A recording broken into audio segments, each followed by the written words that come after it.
যুবক ভাই, তোমরা বাঁচতে হবে। নওজওয়ান, আল্লাহ যদি হায়াত দেয় তোমরে, আগামী সময়টা তোমরা তো পৃথিবীতে থাকতে হবে। এই সমাজ, এই দেশ তো আলাদা করতে পারতা না। তুমি তো এই জমিন ছেড়ে দিতে পারতা না বন্ধু। সম্পদ যদি হয়, তোমরা সব ছেলে তো একসাথে চাঁদের দেশে যাইতে পারতা না, আরেকখানে যাইতে পারতা না। এই সমাজ নিয়ে বাঁচতে হবে। এই দেশ, এই মাটি, এই এলাকা নিয়ে তো তোমাদেরকে বাঁচতে হবে ভাইয়া।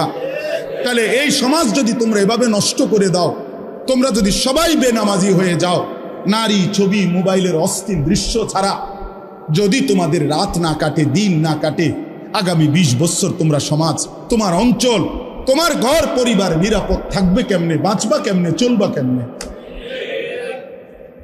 চলবা কেমনে বলো ভাইয়া? 9 বছরের বাচ্চা মেয়ে যদি নিরাপত্তা না পায়, আমার সমাজ কি পরিমাণ অশান্ত হয়ে গেছে। হ্যাঁ, কেমনে বাঁচবা ভাই? তোমারও তো বোন আছে, তোমারও তো ছোট্ট বোন আছে, তোমারও তো ছোট বোন আছে, তোমার বোনেরও তো নিরাপত্তা দরকার। তুমি তো এই সমাজ থেকেই, এই পৃথিবী থেকেই কোনো না কোনো নারীকে বিয়ে করবা, তারও তো চরিত্রের পবিত্রতা দরকার। দরকার না? তো কেমনে মিলবে ভাইয়া?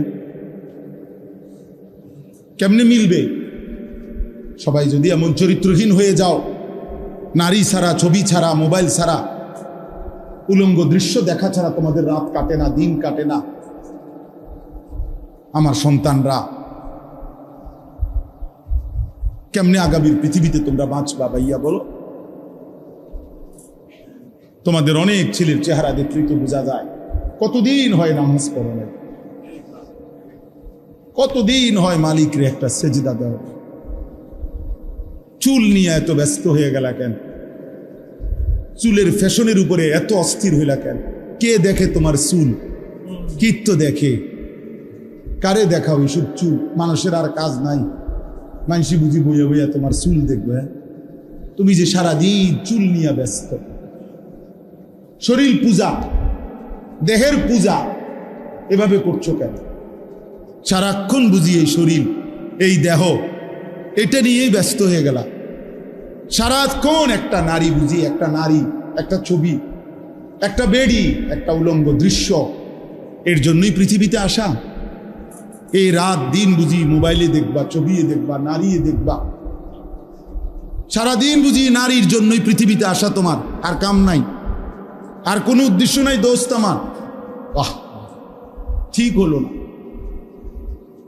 ঠিক করলা না ভাইয়া, ভালো করলাম। আমি অনুরোধ করলাম, আমার কথা শেষ। আমি অনুরোধ করি, আল্লাহ যদি আবার কখনো তৌফিক দেয়, লম্বা করে বলবো ইনশাআল্লাহ। কিন্তু বলার উদ্দেশ্য এটাই, আল্লাহ তাআলা বলেন নিকৃষ্ট প্রজন্ম যে নামাজ নষ্ট করে, ওয়াত্তাবাউশ শাহওয়াত। আর দ্বিতীয় কথা হলো, আল্লাহ বলে যারা তাদের মনের চাহিদার অনুসরণ করে, শাহওয়াত, আমার মনের কামনা বাসনা, আমার মনে যা চায়। এখানে আল্লাহ, খোদা, রসুল, দিন, শরীয়ত, হালাল হারাম, জায়েজ না জায়েজ, কিচ্ছুর কোনো বাজ বিচার নাই। আমার মন চাইছে, রাত নাই, দিন নাই, সকাল নাই, দুপুর নাই, আমার মনে যা চায় আমি তাই করি। খোদার কসম আল্লাহ বলেন, এই দুইটি মন্দ অভ্যাস যাদের, এক, প্রতিনিয়ত যারা তাদের নামাজ নষ্ট করে দেয় এবং মনের চাহিদার অনুসরণ করে, মনের কামনা বাসনার অনুসরণ করে, আল্লাহ বলেন এরা খালফুন, এরা নিকৃষ্ট প্রজন্ম, এরা মন্দ জেনারেশন। ফাসাউফা ইয়ালকাউনা গাইয়া, আমি আল্লাহ এদেরকে জাহান্নামের সবচেয়ে নিকৃষ্ট একটা গর্তের নাম হলো গাই। এই গাই নামক জাহান্নামের একটা গর্ত আছে, যেটার মধ্যে জাহান্নামের সবচেয়ে বেশি আযাব। তাফসীরের মধ্যে আছে জাহান্নামের বাকি অংশ, বা জাহান্নামের বাকি অংশ আল্লাহর কাছে পানাহ চায় যে আল্লাহ, আমি জাহান্নাম রেও ওই গাই এর এই গুহাটার মধ্যে, গর্তটার মধ্যে ফেলবেন না। আল্লাহ বলেন এমন নাফরমান যে নামাজকে নষ্ট করে আর মনের চাহিদার অনুসরণ করে, আমি তাকে ওই গাই নামক নিকৃষ্ট জাহান্নামের গর্তে ছুঁড়ে মারব। স্বার্থপর এই দুনিয়া। যুবক নওজওয়ান মনে রাখো, স্বার্থপর এই দুনিয়া। কারো কথা মনে রাখে না, কারো জন্য থেমে থাকে না। আমি এই পরশুদিন দেখছি, গতকালকের আগের দিন সকাল 6:30 বাজে আমি আমার বাজারে, ময়নামতি সাবের বাজার, ওইখানে দেখছি একটা হাইয়েস্ট গাড়ি একটা ট্রাকের মুখোমুখি হইয়া, হাইয়েস্ট গাড়িটার ড্রাইভারটা জাগাত তারে বাইরে করছে টাইম না হেসরাইয়া। কিছুক্ষণের মধ্যে লোকটা মারা গেছে। আমি একটা জিনিস খেয়াল করছি, অনেকক্ষণ তাকাইয়া আমার সাথে ড্রাইভারের আমি বললাম, কি স্বার্থপর এই দুনিয়া। একটা গাড়ি কেউ তার জন্য থামলো না, কারো হাতে সময় নাই, সবাই হরন দিয়া সাইড করে এমনে হেমনে করে সব চলে যায়। কোনো ড্রাইভারও থামে না বন্ধু, যে একটা লোক তো মরে গেছে, আরে মরে গেছে, তুই মরে গেছ, আমার হাতে সময় নাই। এই জন্য স্বার্থপর এই দুনিয়া, বড় স্বার্থপর। হয় কারো জন্য থামে না, কারো কথা অপেক্ষা করে না। চলতে তোমার কথা কেউ মনে রাখবে না। তুমি যদি নষ্ট হয়ে যাও, তুমি যদি কবরে আযাব হয়, তোমার যদি জাহান্নামের আগুন তোমারে পুড়তে হয়, আল্লাহর কসম বন্ধু, তোমার পতন তুমি করে দিলা, নিজেরে নষ্ট তুমি করে দিলা। শেষ পর্যন্ত দেখবা কেউ তোমার কথা মনে রাখবে না। এই পৃথিবী ধোঁকা, ধোঁকা, ধোঁকা। চলো এই জন্য আল্লাহর দিকে ফিরে আসি। ইল্লা মান তাবা ওয়া আমানা ওয়া আমিলা সালিহান। আল্লাহ বলে, যে গুনাহ ছেড়ে দিয়ে তওবা করলো, আমি আল্লাহকে বিশ্বাস করলো এবং পুনরায় আবার নেক আমল শুরু করে দিল, ফাউলাইকা ইয়াদখুলুনাল জান্নাহ, আমি আল্লাহ ওয়াদা দিলাম, আমি আল্লাহ তাদেরকে জান্নাতেই ঢুকায় দেব। ওয়ালা ইউজলামুনা শাইআ, কোনো জুলুম করা হবে না এক বিন্দু। অর্থাৎ পেছনের গুনার জন্য আমি লজ্জা দেব না, বরং তওবা করার কারণে, ফিরে আসার কারণে, নতুন করে আবার নামাজ সেজদা বন্দিগি পাক পবিত্র জীবন চলার কারণে এখন থেকে নিয়ে বাকি জিন্দেগির আমলের বরকতে জান্নাত দিয়ে দেব।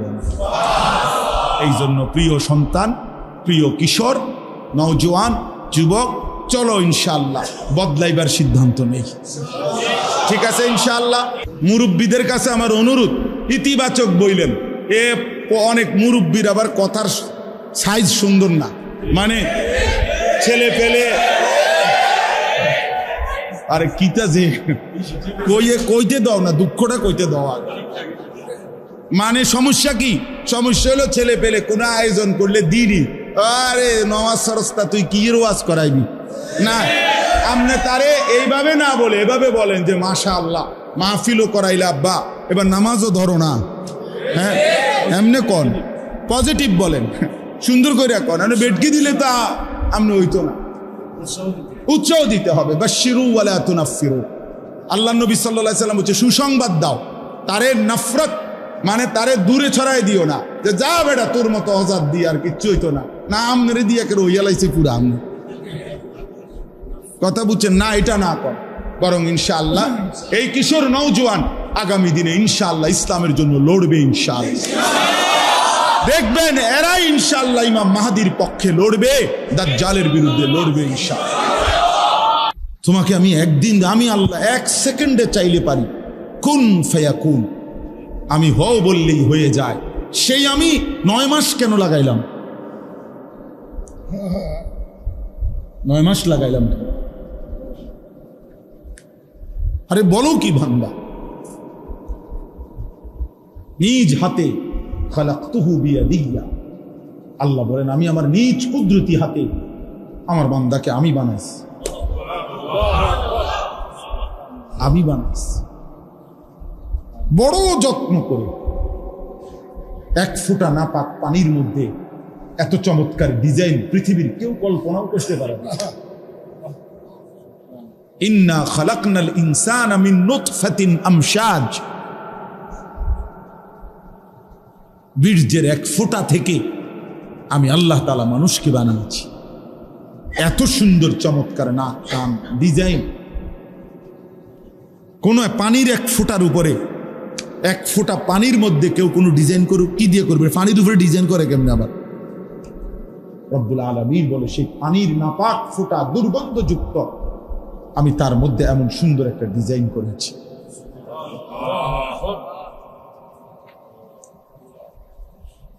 কেমনে ভুলে গেল? মা গাররাকা বিরাব্বিকাল কারীম, আমার মতো মেহেরবান দয়ালু মাওলা 24 ঘন্টা যে তোমাকে অজস্র অগণিত নিয়ামত দিচ্ছি, এই আসমান জমিন, এই চাঁদ সূরজ আলো বাতাস, এক সেকেন্ড বান্দা এই বাতাস বন্ধ করে দিলে তুমি নিশ্চিহ্ন হয়ে যাবা। তুমি এই পৃথিবীতে নিঃশ্বাস ত্যাগ করে মৃত্যুবরণ করবা। একটা নিঃশ্বাসের জন্য তুমি এতটা মুখাপেক্ষী আমি আল্লাহর কাছে, সেই আমাকে একটা সিজদা দিবা না? সেই আমাকে একবারও ডাকবা না? আফসোসের ভাই, প্রিয় ভাই, আসলে আমি নিয়ম মাফিক বয়ান করতে পারি না। আমার ভাই, আমাদের অনেক আদরের ইউসুফ বিন ইকবাল, সে চমৎকার বলতে পারে। কোনো একটা বিষয় নিলে আলহামদুলিল্লাহ সে চমৎকার এটার ভাঙ্গা ভাঙ্গা বুঝাইতে পারে। ওই বিষয়ের যত কিছু আছে সব সে বলতে পারে, যার কারণে আমরা নিজেরাও তার বয়ান শুনি। আলহামদুলিল্লাহ, বাস্তবিক অর্থেই মহব্বত করি তাকে, দিল থেকে মহব্বত করি। কিন্তু আমি এগুলো কইতারি না। আগে যাও চেষ্টা করতাম, এখন আর পারি।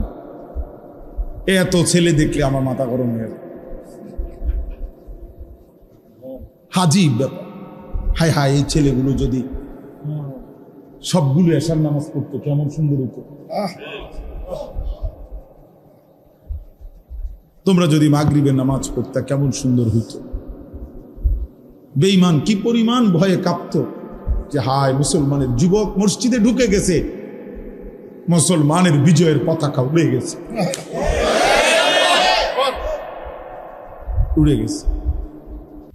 ব্যক্তিগতভাবে আমাদের প্রত্যেকের উচিত এই পৃথিবীর কারো ভাবনা যদি আমি নাও ভাবি, কমপক্ষে নিজেকে নিয়ে ভাবা, এতটুকু প্রত্যেকের উচিত। নিজেকে ভুলে যাওয়া,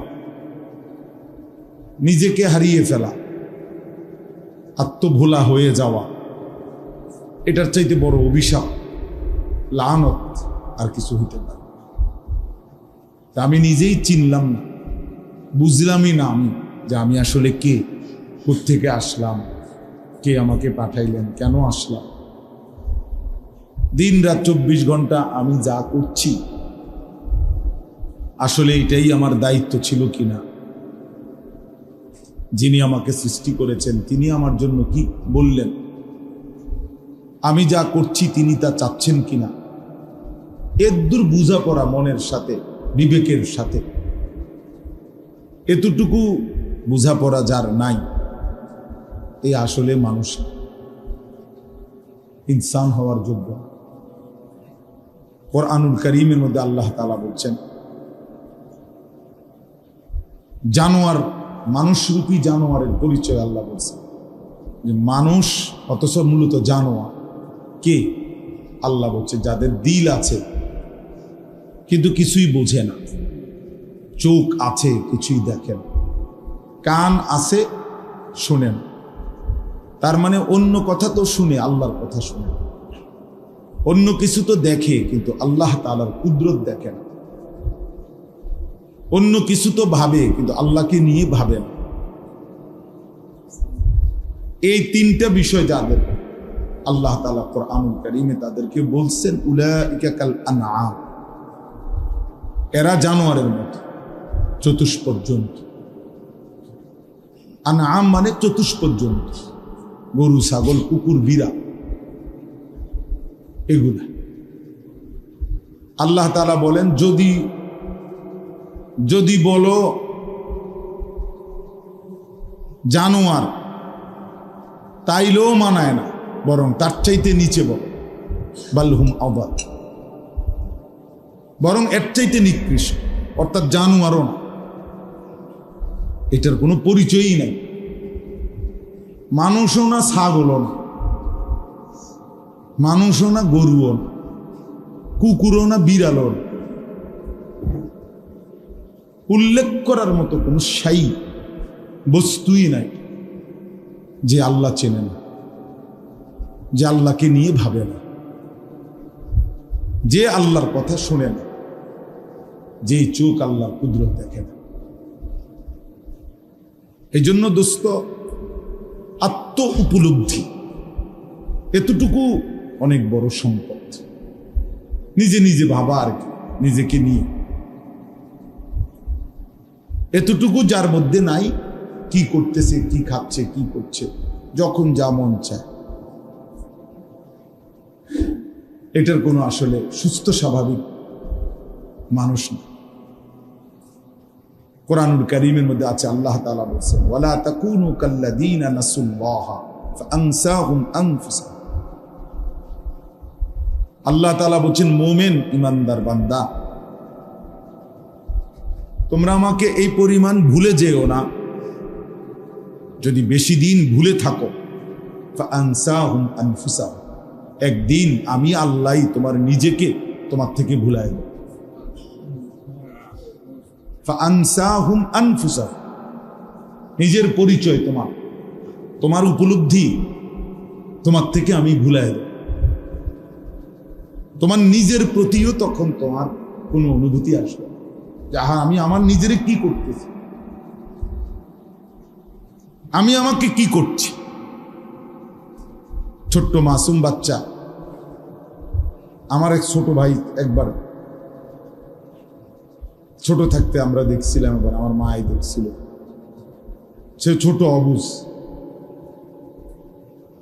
তো ছোট থাকতে ছোট্ট সাপের বাচ্চা, তার পিচ্ছি, এইটারে নিজে নিজে কাঠি দিয়া এমনি এমনি বাইরে যেতেছিল। হঠাৎ দেখে আমরা লাভ দিয়া মা তারে সরাইছে। তো অবুঝ বাচ্চা বুঝতেছে না যে সে কি নিয়ে খেলতেছে। তো অনেক ছেলে, তোমরা কিশোর যুবক, তোমরা নিজেই বোঝো না তুমি আসলে তোমার এই নিয়ে কি করছো, তোমার জীবনটা তুমি কি করতেছ। দিন রাতে 24 ঘন্টা কেমনে পার হইতেছে, কি করতেছ, কি তোমার গন্তব্য, কি তোমার করণীয়, কি করণীয় তোমার, কি উচিত ছিল, না কেউ তোমারে শিখাইলো, না তুমি কিছু বুঝলা। তাই এই জন্য দোস্ত, ইসলাহি মজলিসের মূল ফিকির ইসলাহে নফস, নিজের সংশোধন, নিজের সংশোধন মূল চাহিদাই। আমরা যে ছোট ছোট মাহফিলগুলো করি, মসজিদ ভিত্তিক, মাদ্রাসা ভিত্তিক, এই প্রচন্ড গরম অথবা বৃষ্টি, এরপরেও প্রতিদিন মাহফিলে যাই। এই ইসলাহি মসজিদ যেগুলারে আমরা বলি, এগুলোর মূল মাকসাদই হলো ইসলাহে নফস, ব্যক্তির নিজেকে সংশোধন, আত্মসংশোধন, আত্মশুদ্ধি, নিজের পরিবর্তন, নিজের উপলব্ধি জাগানো, বিবেক জাগা। ইয়া আইয়ুহাল্লাযীনা আমানু আলাইকুম আনফুসাকুম, কোরআনুল কারীমের মধ্যে আছে, আল্লাহ তাআলা বলেন, হে ঈমানদারগণ, তোমরা সকলেই, প্রত্যেকেই নিজেকে মজবুতভাবে আঁকড়িয়ে ধরো। আলজিমু আনফুসাকুম, তোমাকে তুমি ধরো, তোমাকে তুমি ধরো। আল্লাহ বলছে তোমাকে তুমি ধরো। আর কিছু করতে না পারো, নিজেরে নষ্ট করো, নিজেরে বরবাদ করো। ওয়ালা তুলকু বিআইদিকুম ইলা তাহলুকা, কোরআনুল কারীমে আল্লাহ তাআলা বলছে, বান্দা নিজেকে নিজে ধ্বংসের দিকে ঠেলে দিও, নিজেকে নিজে বরবাদ করে দাও, এত বড় ক্ষতি নিজের করো। আল্লাহ তাআলা বলছে, ইয়া আইয়ুহাল্লাযীনা আমানু কু আনফুসাকুম ওয়া আহলিকুম নার। আল্লাহ বলছে, হে ঈমানদারগণ, প্রত্যেকেই নিজেকে বাঁচাও জাহান্নামের আগুন থেকে, এবং পরিবারের সদস্যদেরকে বাঁচাও জাহান্নামের আগুন থেকে। আলাদা করে বলছে আল্লাহ। নিজেকে বাঁচাও জাহান্নামের আগুন থেকে এবং পরিবারের সদস্যদেরকে বাঁচাও, স্ত্রী সন্তানকে জাহান্নামের আগুন থেকে। আলাদা করে বলার উদ্দেশ্য হলো, কখনো পরিস্থিতি এমন হইতে পারে যে তোমার হাজার চেষ্টার পরেও তোমার স্ত্রী তোমার সন্তান আল্লাহর পথে আর আসলো না, তো আল্লাহ তাআলা বললেন ওই মুহূর্তে তোমার ঘরেও যদি স্ত্রী সন্তান তোমার পরিবর্তন না হয়, আল্লাহর দিকে ফিরে না আসে, জাহান্নাম থেকে বাঁচতে না চায়, তো কমপক্ষে নিজেকে একা হলেও বাঁচাও। একাই তুমি বাঁচো, একাই নিজেকে বাঁচাও। তাইলে আল্লাহ তাআলা এই জন্য কথাটা আলাদা করে বলছেন।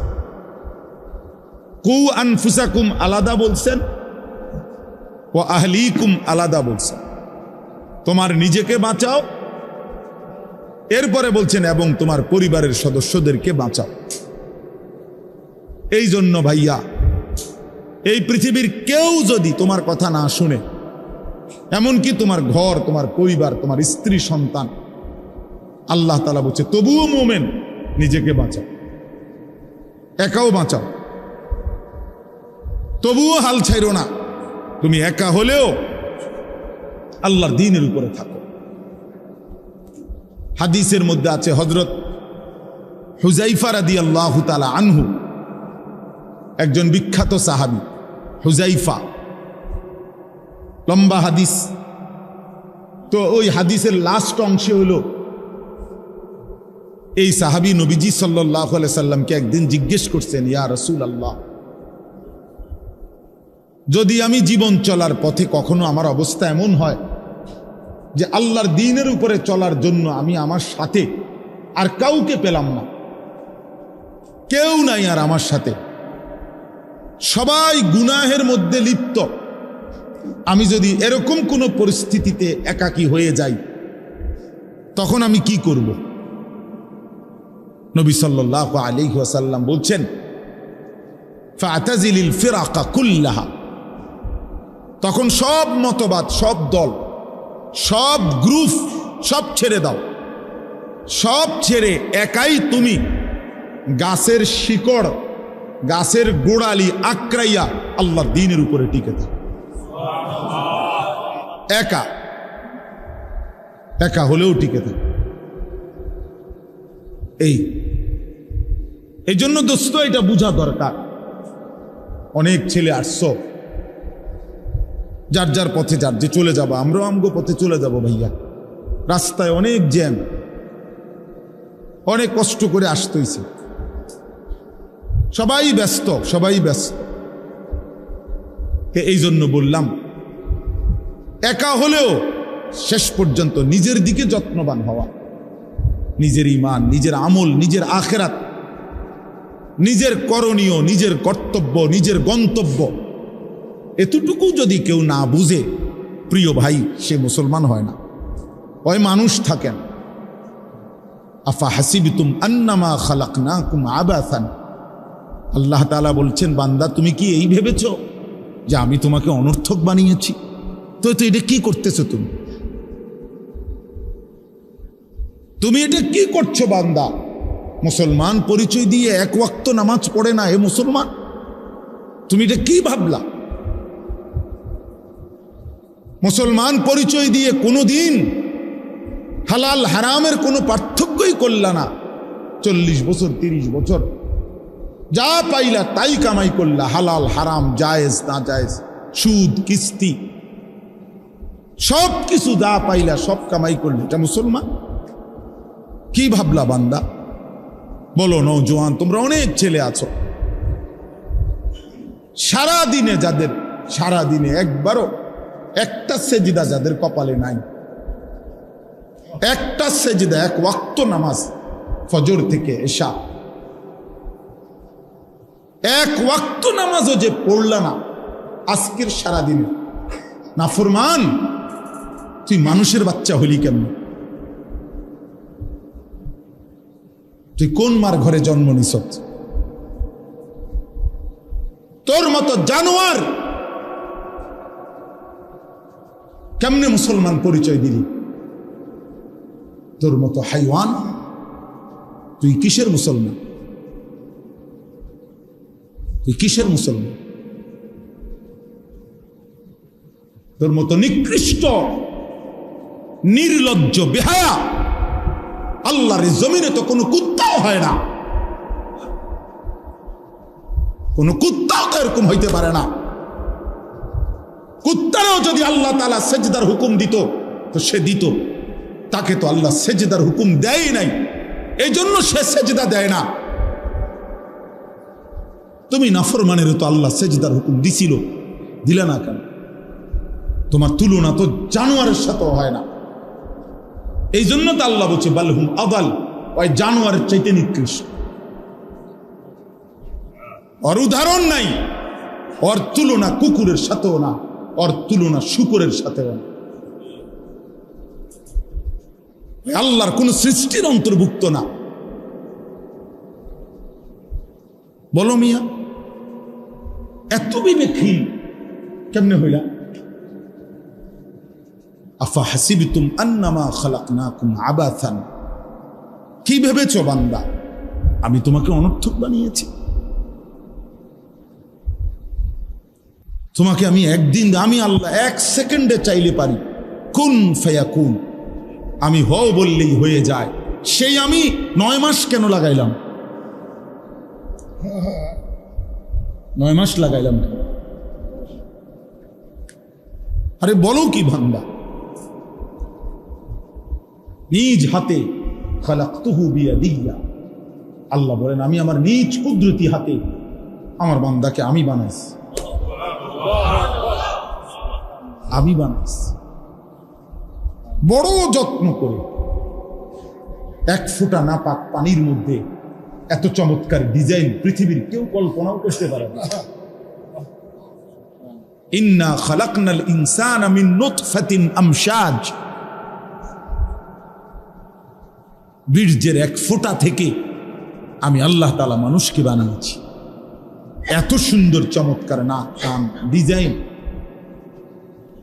কোন পানির 1 ফোঁটার উপরে, 1 ফোঁটা পানির মধ্যে কেউ কোনো ডিজাইন করুক, কি দিয়ে করবে? পানির উপরে ডিজাইন করে কেমনে? আবার রব্বুল আলামিন বলে সেই পানির নাপাক ফোঁটা দুর্গন্ধযুক্ত, আমি তার মধ্যে এমন সুন্দর একটা ডিজাইন করেছি।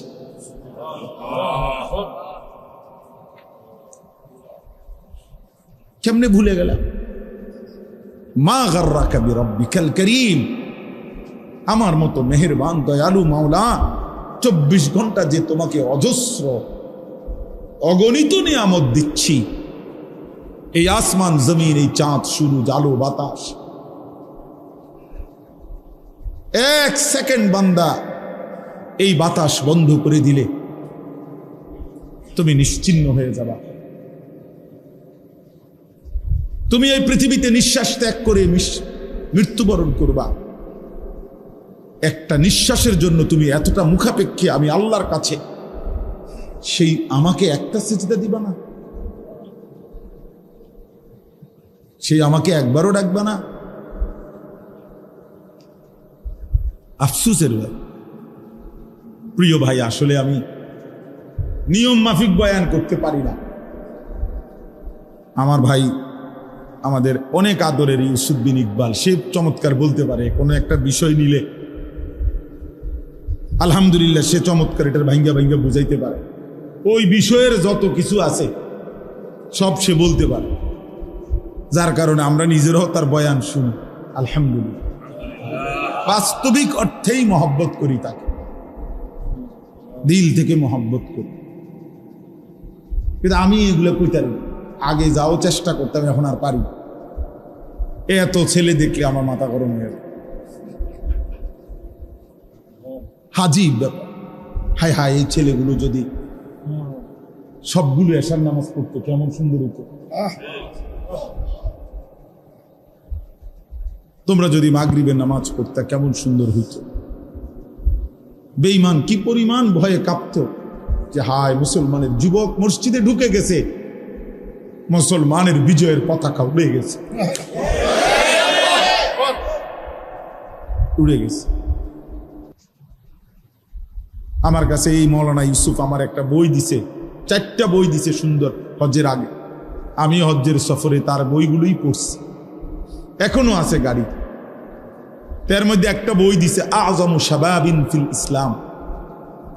ওই বইতে স্পষ্ট আছে যে রাসূলুল্লাহ সাল্লাল্লাহু আলাইহি সাল্লামের নবুয়তের 23 বছরে, খোদার কসম বন্ধু, নবীজির 23 বছরের নবুয়তের জীবনে সবচেয়ে বেশি সহযোগী ছিল নবীজির যারা, অহুম শাবাব, ওরা যুবক, অহুম শাবাব।